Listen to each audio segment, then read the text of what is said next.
Great, compassionate God. He's a gracious God. He's slow to anger. Aren't you glad He's slow to anger? Boy, as many times as we mess up, many times as we get angry, many times as we're upset about something, this great God does not forsake us. He's full of compassion. He's abounding. That means, man, His love is so overflowing that nothing can contain it. The world cannot contain the love of God. And His faithfulness, boy, His faithfulness, generation to generation. When this great God is on your side, think about it. Anything can happen. Anything. He's the God of the impossible. Anything can happen if He is on our side, and He is, if we have called upon Christ. You can pass through the deep waters, you'll be unharmed. Doesn't mean you won't get bounced around, knocked around, but you will come out on the other side. While 1,000 enemies are lost at sea, as in the Exodus, man, God's people move forward. What made the sons of Israel special, however unpromising they may have seemed, was their relationship with God. What makes you and I special? Our relationship with God. Oh, we take that for granted so often. That's the story of the Exodus. The people that kept taking God for granted. And God kept taking them to another spot, 40 years. 40 years so they might know what was in their own hearts, because they didn't. They couldn't figure it out. They just kept chasing after this, that. Well, take us back to Egypt. Man, at least we had good food there. You see how quick you forget you're a slave? All the work that they did. And then, the Egyptians even took the straw away, make bricks without binding. Oh, they had been put through it, but they forget, as we. They had God on their side with all His amazing promises, and one of those promises was already coming true. Joseph and his brothers and all that generation died, but the Israelites were fruitful. They continued to multiply, Exodus 6 and 7, and they became exceedingly numerous, Exodus 1, 6 and 7, so that they filled the land.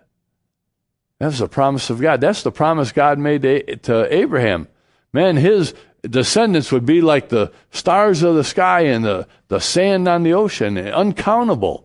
And so they grow and they grow. And then we have Roman numeral number 3. God is crafting a nation. He's crafting a nation.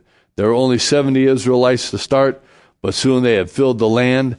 That was something that God had promised.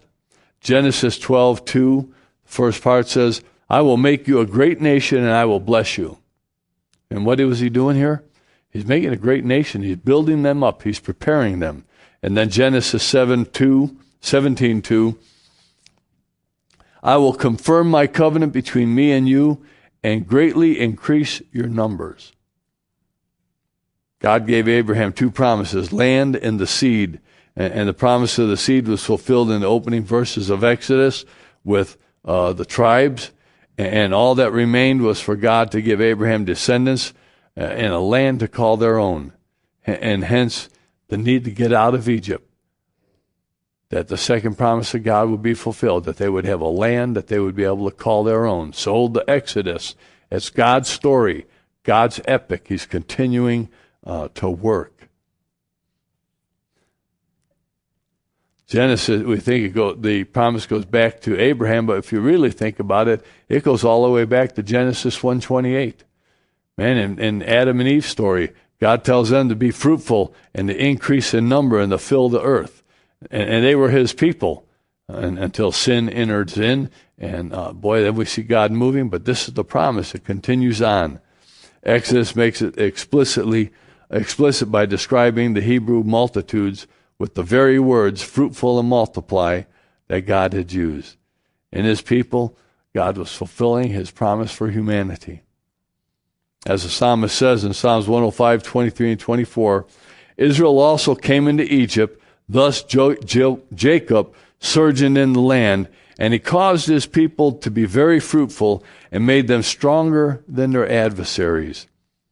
When it comes to the multiplication, boy, a lot of scientists, a lot of borderline biblical scholars have a problem with it, and one in particular, Niles Peter Lemke, in his history of Israel, he writes a new history of Israel society. Here's what he says. It is general knowledge by all scholars that the traditions about Israel's sojourn in Egypt and the exodus of Israelites are legendary and epic in nature. The very notion that a single family could, in the course of a few centuries, develop into a whole people, a nation consisting of hundreds of thousands of individuals, is so fantastic that it deserves no credence. You say, man, it can't happen. It doesn't deserve any credence from a historical point of view. But that's because he's taking God out of the picture. You see, anytime you take God out of the picture, you limit the abilities, you limit what we can do, and he tries to do that here. Historically, hundreds of years have passed since Israel's went into Egypt, and that's enough time for a family to develop. But theological explanation, which you have to go to for this remarkable growth, is that God was keeping his promise. Man, you see, you got to look at that. God is keeping his promise from the very beginning. He doesn't waver. He doesn't change. If he lays out that promise, it's a promise for Israel, or it's a promise that goes for Israel and for us. There's a general purpose or a specific purpose, and there's one that's a general that goes beyond just Israel. In the Hebrew original, 7 different words are used to describe the population explosion, perhaps demonstrating that the multiplication of the Israelite is God's perfect plan. But forever afterward, the children of Israel would confess their faith in the power of God and the promise of God.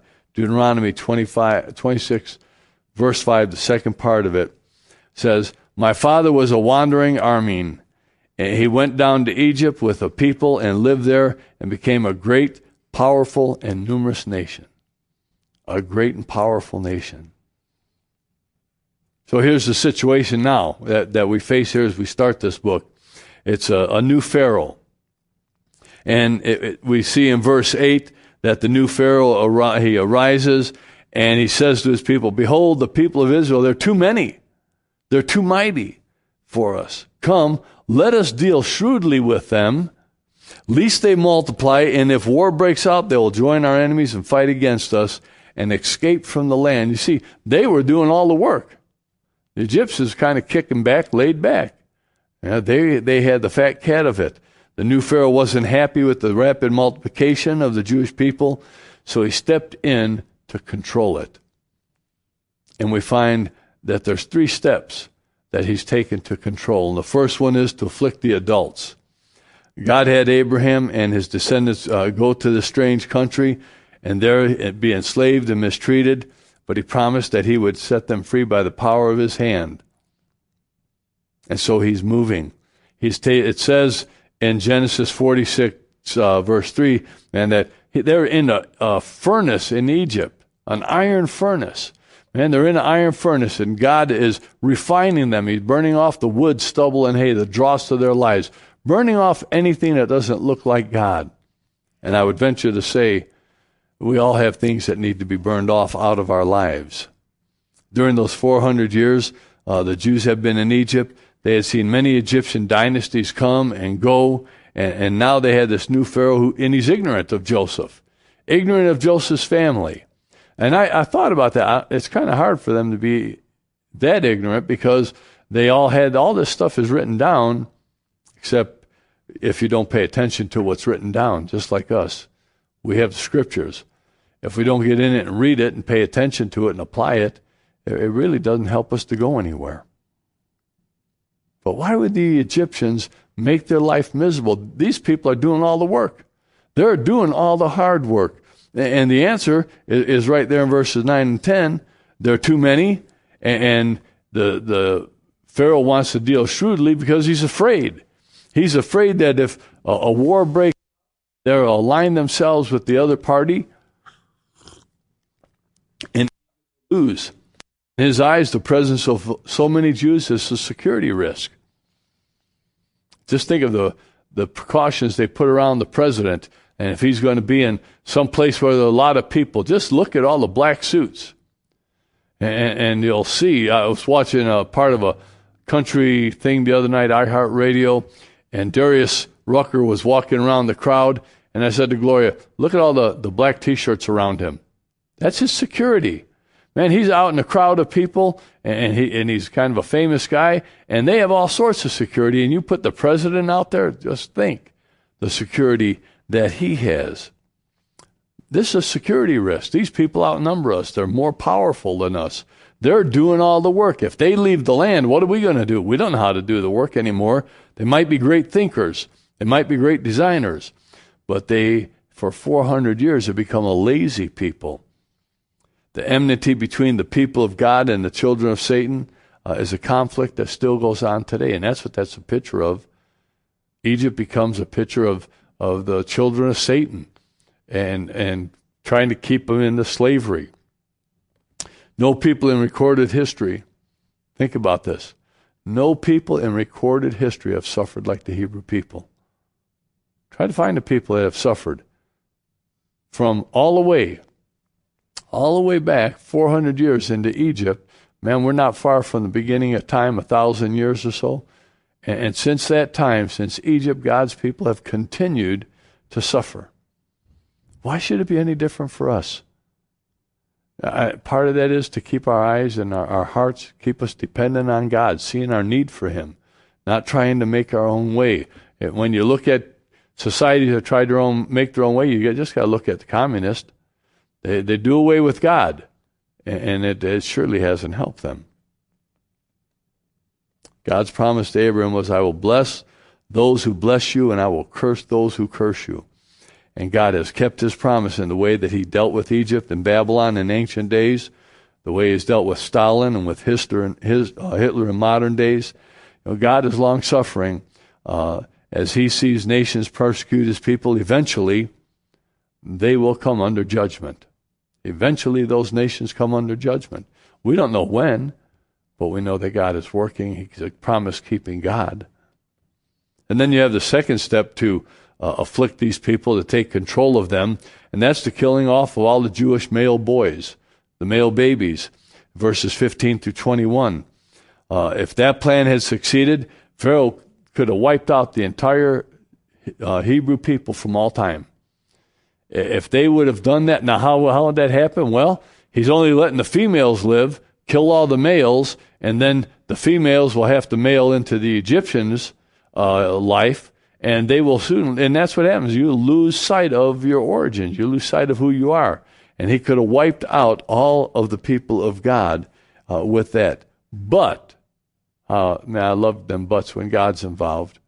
But God is working. Never lose sight of it. God is working today. I don't care how many ISIS groups are out there, how many crazy people are out there that are sitting on the president or throne of some country. God is the King of Kings and the Lord of Lords. He doesn't sit on the throne only on earth. He sits on the throne of heaven and earth. It all belongs to Him. And so often we forget that. But God, in Genesis 12, 1 through 3, God told Abraham that he would create a great nation and God would bless him. And therefore, God would not permit such a thing to happen. He's not going to allow them to be destroyed. And so what does He use? He had all these people who outnumbered all of the Egyptians. He could just say, okay, rise up in arms and sweep across the country, kill them all. Right? He could have. But what does He use? 2 midwives. The irony of God. He uses 2 women to prevent what Pharaoh is trying to do. And it's just an ironic part of history that he would do that. This is the first incident in Scripture of what we call civil disobedience. These 2 women are doing civil disobedience. They're refusing to obey an evil law. What did Peter and John say? It might be right in your eyes, but for us, we'll follow God. We are going to do the will of God. Who will we? We're coming to that point in our own society. We're coming to that point where the government and society around us is trying to push and squeeze us that we'll accept anything they want. And it might come a point soon where we have to be in civil disobedience to obey God rather than man. And that's what these women do. And they did it, boy, putting their lives in